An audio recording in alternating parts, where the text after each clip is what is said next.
O, di ba mga kababayan? Alam natin na iti-twist ng mga bayarang media mga kababayan at kanilang mga propagandista ang latest survey nitong sina VP Sara at ni BBM. Di ba sa lahat ng ating mga top officials ay si PBBM ang may pinakamababang net satisfaction rating na plus 27? Mas mababa pa nga yan noong Marso plus 20. Oh, tapos itong kay VP Sara, plus 44. At nakuha na natin itong data last week at ang sabi natin, iti-twist ito ng mainstream media. Nasa halip na bigyan nila ng importansya yung rating ni PBBM na sobra ng bagsak dahil siya naman ang presidente Siya ang nagdadala sa ating bansa. Pero as expected mga kababayan, ang kanilang binakbakan ay ito si VP Sara. At ang headlines talaga nila mga kababayan, sabay-sabay sila, parang choir mga kababayan, parang nag-chorus, parang nag-jingle bells, chorus silang lahat mga kababayan. VP Sara, bumaba ang trust rating. Naku, inyo naman talaga tutuusin mga kababayan, plus 44. Kumpara sa plus 27 ni Baby M, naggaling pa yung 20 ha. Pero ang kanilang sinasabi mga kababayan, si Sara bumaba dahil kumukontra na daw mga kababayan. Hello?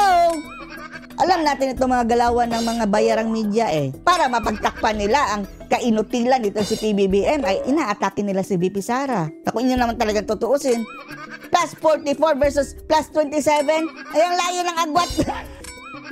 Halos kalahati mga kababayan at ang kanilang presidente ang siyang pinakamababang rating sa lahat ng mga top officials sa ungusan pa nga ni Tamba. Hindi yan binalita. At noong March mga kababayan, which is the lowest ni PBBM ever, plus 20, hindi rin binalita. Ganyan sila maglaro mga kababayan gamit itong mga bayarang media at mga kanilang propagandista. Panoorin natin ang twisted news nila ha. Naniniwala ang isang political analyst. Yan ang estilo nila mga kababayan. Kumukuha daw di umano ng political analyst. Na ang katotohanan naman, political propagandist. Propagandista yan mga kababayan. Kung hindi yan mga anti-Duterte, mga andun yan sa kanilang payroll siguro. Na maaaring hindi nagugustuhan ng publiko ang pagiging vocal o pagsasalita ngayon ni Vice President Sara Duterte. Hindi nagustuhan ng mga grupong bangag. Correction niya ha. Hindi nagustuhan ng mga bangag. Kontra sa administrasyon ni administrasyong bangag Pangulong Ferdinand Marcos Jr. Kaya bumaba ang ratings nito sa latest surveys. Tingnan na natin ha. Plus 44. Tapos BBM, plus 27. Sino ang mas mababa? Although bumaba kay Sara, pero yung kay BBM ay malapit na sa inidoro mga kababayan. Magugunitang sa pinakahuling survey, lumalabas na tila mas umaangat ang grado ni Pangulong Marcos Jr. See, in-stress sila mga kababayan na umaangat ang grado ni Junior.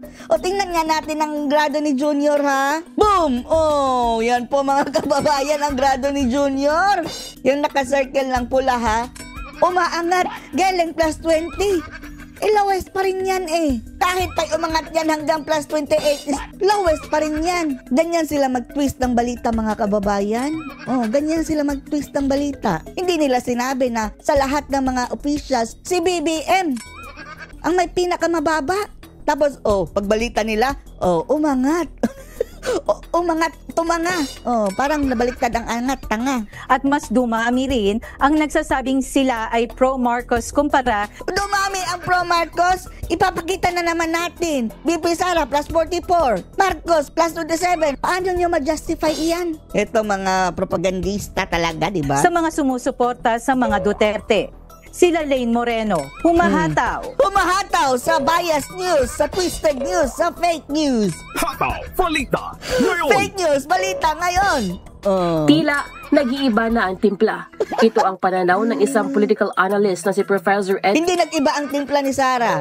Ang nag-iba ang timpla, yung si BBM. Sino ba ang kumampi sa mga dilaw? Si Sara consistent Consistent ang prinsipyo. Yang amo nyo na mga dilawan. Na Marcos sa dilawan mga kababayan, si PBBM na siguro ang pinakadilawan na Marcos ever mga kababayan, di ba? Hindi yan matatanggi dahil sina Trillanes, sa Badilima, si antivirus, lahat ng mga dilaw, sama-sama silang babangag muli. Montayaw sa pagiging mabukang. Ito ang kanilang mga kababayan, kinuha na political analyst daw di umano, na kung sa ating tingin political propagandist nila. Montayaw sa pagiging maboka ngayon ni Vice President Sara Duterte laban sa administrasyon ni Pangulong Ferdinand Marcos Jr. Ayon kay Professor Tayaw, maaaring isa ang Ngiwi-ngiwi din, no? Itong si Tayaw, no? Ayon kay Professor Tayaw, Ngiwi din, mga kababayan, di ba? Ayon kay Professor Tayaw, maaaring isa ang pamabatikos ni VP Sara sa mga dahilan kaya bumababa ang kanyang rating sa public surveys. Sa June 23 to July 1 Ito survey talaga ang ng kanilang in-stress, mga kababayan, no? Na bumaba daw si Sara, pero plus 44 pa naman. Hindi nila sinabi ang gaano kalaki ang binaba ng rating ni PBBM. social weather stations, bumaba ng 19 points o naging 44% ang net satisfaction rating ni VP Sara. Sige, kung 19 points si Sara. Si BBM, tingnan natin ang data, mga kababayan. Palaki natin, ha? Yan. BBM, galing 65, mga kababayan, papuntang 27. Calculator, please. 65 minus 27 is 38 points, mga kababayan, ang ibinagsak. Tapos noong Marso, 20 yan eh. So 65 minus 20, 45 points ang ibinagsak. So bakit hindi nyo yan binalita? Mga bayarang media, bakit hindi nyo yan binalita? At bakit hindi nyo rin sinali na noong Marso sa Mindanao, negative 19 na ang net satisfaction rating ng Pangulo? Diba ganyan sila mga kababayan? Mag-twist ng balita. Etong data po na ito, mga kababayan, SWS po yan, ha? Tingnan nyo sa kanilang website. At tingnan po natin, mga kababayan, ha? Ang pinakamataas na rating ni PBBM ay sa Balance Luzon lang, plus 38. 38 lang po ang pinakamataas na rating ni PBBM. At yan ay sa baluarte niya, Balance Luzon. At sa June, 5 na lang, kusing ang kanyang rating sa Mindanao. Negative yan noong March eh. Negative 19 at hindi binalita. Samantalang kay VP Sara, mga kababayan, ha? Sige, kunin natin ang pinakamataas sa rating nito si PBBM.